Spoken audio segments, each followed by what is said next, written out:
Dr David Oehme here. I'm a neurosurgeon and spine surgeon based in Melbourne, and today we're talking about disc herniation. Now, before we get into talking about the nitty-gritty of disc herniation, I want to clear up some things about the terminology used to describe disc herniation. There are a lot of terms that people throw around that are really used to describe the same thing.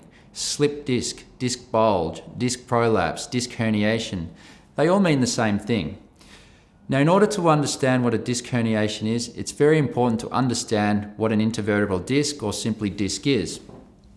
Now, if we look at your lumbar spine, the lumbar spine actually consists of 5 or 6 bones stacked up on top of each other. We can see here the vertebral bodies or blocks of bones stacked up on top of each other. Now, in order for the spine to move, we have intervertebral discs or disc in between the bone. These consist of cartilage.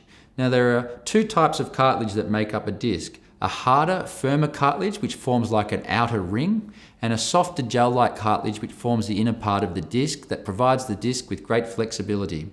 Now, when we look here, we can see the bone and the disc adjacent to each other, and then right behind the disc, these yellow things here are the nerves that go to your legs. Now, that's important for when we talk about what symptoms can get caused by a disc prolapse. Now, discs are meant to stay contained in between these spaces between the bone.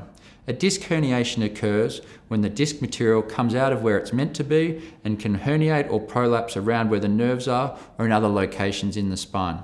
So what factors predispose you to having a disc herniation? Well, the first is genetics. Sometimes we're just born with dodgy genes which predispose us to having a disc herniation. Your father might have had a disc prolapse, your grandfather might have had a disc prolapse, and you're just more prone to having a disc wearing out. Now, as we all get older, discs wear out with time. They dry out and a term that we call disc degeneration.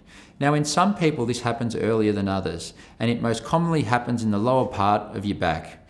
And when discs wear out, this predisposes them to having a disc herniation. There's not always a clear-cut cause as to why patients will get a disc herniation. In some patients it might be a specific incident, such as having a car accident or lifting something heavy and they have a sudden onset of pain, and we can identify that as the precipitating cause. But by far the majority of patients, there's minimal incident or a very trivial incident that may have occurred that led to the pain. They may wake up with pain.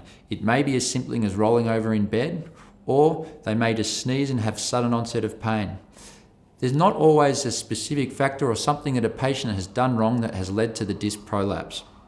Disc prolapses affect people of all ages. I've seen them in patients in their teenage years, and I've seen them in patients in their 90s. So it really does not discriminate, although it is more common in people, like most degenerative conditions, as they get older.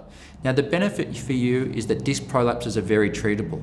Most patients do not end up needing surgery for a disc herniation, so it's important to be optimistic.